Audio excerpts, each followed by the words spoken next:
Hello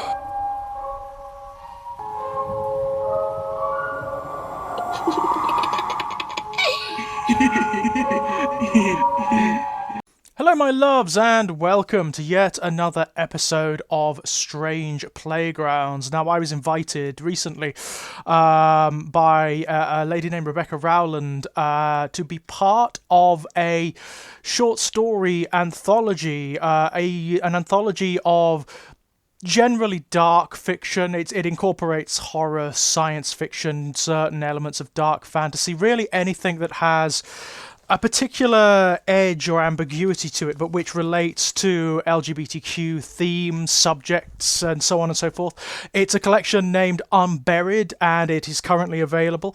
I will leave a link down below.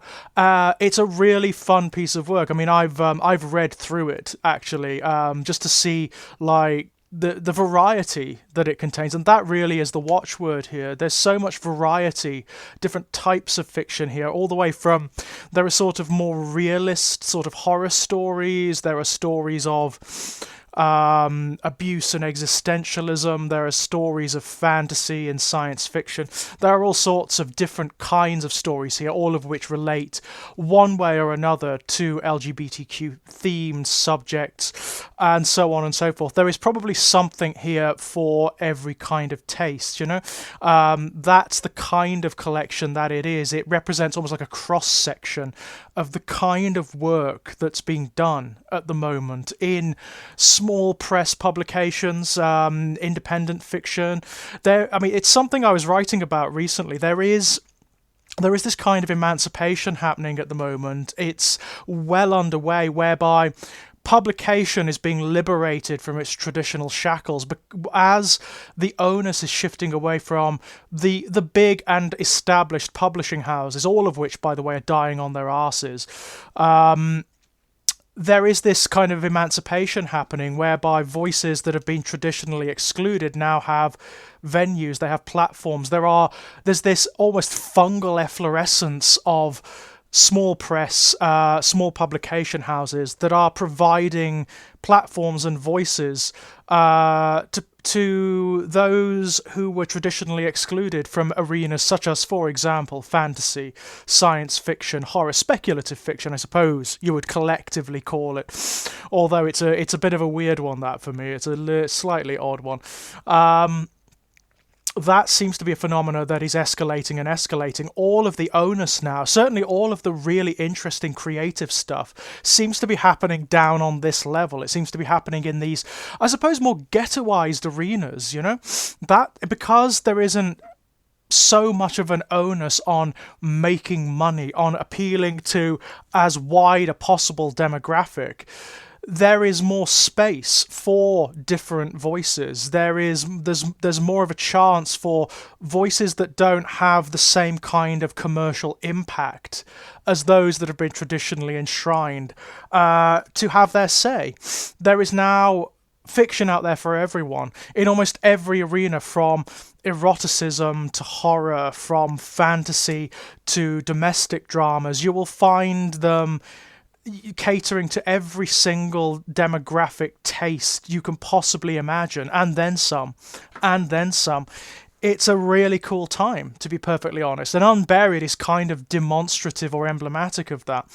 The story that I wrote for it, it's always an honor. It's always lovely to be invited to write for any kind of work. You know, when someone actually comes to you because they've heard of your work, or because that you've been recommended by someone else in the field, that's lovely. I was actually recommended to Rebecca by Jim McLeod, who is the creator and maintainer of the Ginger Nuts of Horror, which is one of the... I write for Ginger Nuts. I write articles and bits and pieces like that, essays and so on and so forth.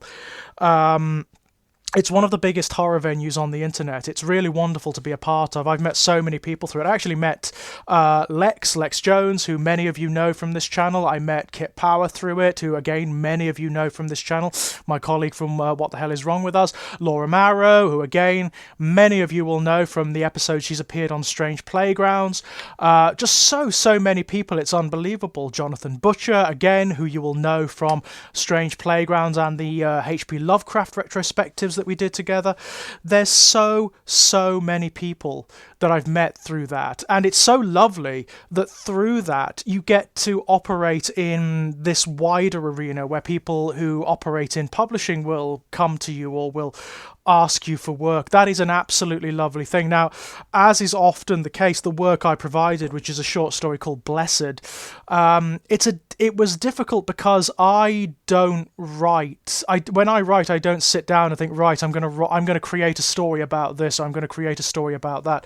I certainly don't sit down and think, right, I'm going to write like a gay story now, because that doesn't mean anything to me. I mean, all the fiction I write, whether it includes queer characters or not, or queer subjects or not, is a queer story. Everything is. I mean, anyone who's read anything of mine, my short story collections, or my wider work, will know that even when they don't include queer characters, even when they are heteronormative or cisgender based, there is a queer element to them always. They are very clearly the writing of a queer man, of a gay man in this instance, and I suppose gender fluid, I think that's the term, in the sense that I don't have any particular gender identity. It's almost like gender neutral, I suppose. I think that may be the term, actually. Gender neutral may be the term. I don't mind. I don't care what pronouns are applied to me. And I don't have any strong identification with gender one way or the other. It doesn't really mean anything to me. Ostensibly being a man doesn't mean anything to me. Like, if I woke up tomorrow and somehow, through some bizarre miracle, had transmuted into a woman, for example, like anatomically female, that'd be great. It wouldn't bother me. Wouldn't bother me at all. It would actually be amazing, because you'd have this whole other experience. You'd have this whole other status to explore. It would be bizarre, just so interesting. But no, I don't have any particularly strong identification with gender prescriptions one way or the other, and I consider that to be something of a blessing for myself, personally. Ironically, given the title of the story. Anywho, it was no, I don't sit down and think to myself, okay, this is going to be a gay story. I didn't with this one either. I just sat down and wrote. Something came out. Something very particular came out. A story which is very much, and almost incidentally, it is very much a queer story. It's very much a gay story. It is about the experience of being, I suppose, kind of an older gay man, or rather being something that understands those arenas. It understands the history of being LGBTQ, because it is effectively inhuman. What the narrator is, this inhuman thing that's sort of vampiric, I suppose, but it isn't specifically that. I mean, I certainly didn't sit down and intend to write like a vampire story. That's really not it. And the entity, the creature, is not necessarily a vampire. It's something that transcends those traditions, But I can see why it might be described as a vampiric story. And the narrator is talking to you, the reader, and placing you, the reader, in a very particular position. That was very deliberate for me. That was very deliberate. What I really wanted to do was, give the reader something to do. That's something I really love to do with all of my writing, by the way. It doesn't always work. It's a difficult thing to do. It's a difficult experiment. But I like the reader to engage with my work to the point whereby they do some of the work. They actually put themselves into the frame somehow, and they determine significance that way. That's how I work. That's how I like to do it. And so what's happening in this story is the narrator is talking to you. He's talking to you, the victim, I suppose, but you're not just the victim. That's the point. There is this kind of concession in it. There is this interplay between the reader and the narrator, whereby even though ostensibly what it appears to do is kind of horrific and kind of predatory, at the same time there's something very beautiful about it. There's something almost transcendental about the experience, and that's something I introduce a lot into my stories. Again, that is kind of a queer trope. I often find that when you read fantastical works or science fiction works by or works of horror by queer creators, regardless of what identity personality they have, there's always this greater sense of ambiguity. There's more of a will to explore what the monsters are and why they are monsters, you know, and what that means. And I imagine that comes from the fact that historically and traditionally, we ourselves have been cast as the monsters, you know? We have been placed outside of traditional parameters and narratives to the point whereby we have been demonized and scapegoated, so we understand what it is to operate in those arenas, what circumstances force human beings outside of the fishbowl, as it were, and allows us to look in, either with regret and yearning or with contempt, you know, and often with a commingling of the two. It allows us to comment upon those factors in a way that those within the fishbowl, those to whom meta-narratives traditionally apply, often can't or don't or refuse to. And that's really fascinating. That's something I wanted to explore in this story. And by placing the reader into the role of the... I hesitate to say the victim, but almost like the subject of the story. What it's done, and what I hope it's achieved anyway, is that A, it's engaged them imaginatively, because you have to in order to get something out of the story. That's the way it works. You know, it's an interactive experience, and that's something I always try to provide through what I write. I'm not a traditional writer. I'm just not, you know. The stuff I create is... it often has as much of a historical basis in poetry as it does in prose and written fiction. And, you know, that appeals to some people and to some people it doesn't. You know, that's just the way it is. And that's very clear. I mean, the responses I've seen, the reviews I've seen of Unburied and of Blessed, they either really get it and really love it and sort of understand why it's the concluding story, or they don't. You know, it isn't for them. It doesn't really work for them. And that is kind of wonderful. That's kind of what I intend. It's the kind of story that will only appeal to certain kinds of people. There is an esoteric quality to it, which is very, very, very, very deliberate, you know?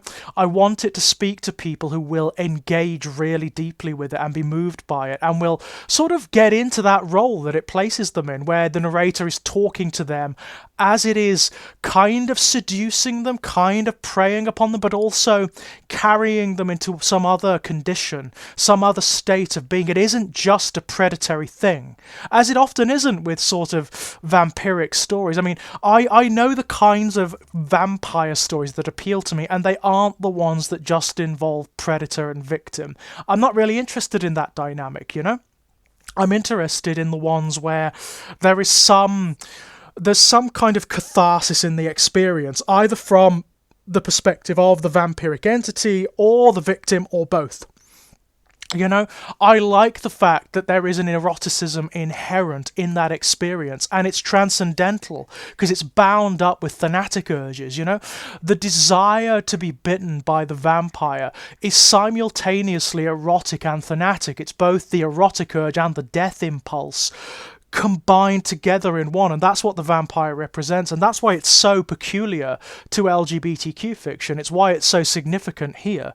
I really, really like that dynamic, and that's kind of what I was playing with here. The fact that, you know, that Rebecca chose to put this at the end, I really liked. I thought that was a wonderful thing. It kind of tails the story, it tails the collection, and those who have reviewed it and who liked Blessed, they've said that that was a really good decision, because it kind of does tail the whole thing, you know?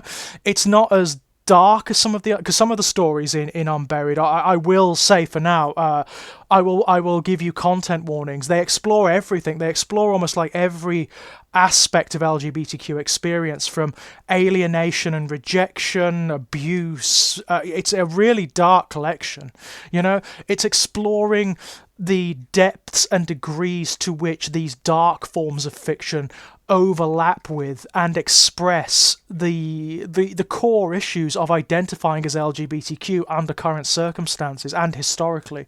It's a really cool collection, and I really hope that you will support it, guys. Go out there. I will leave links below.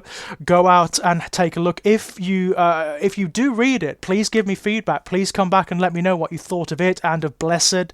I would be most interested in that. Thank you so much much for listening, as always, guys. And until next time, bye-bye.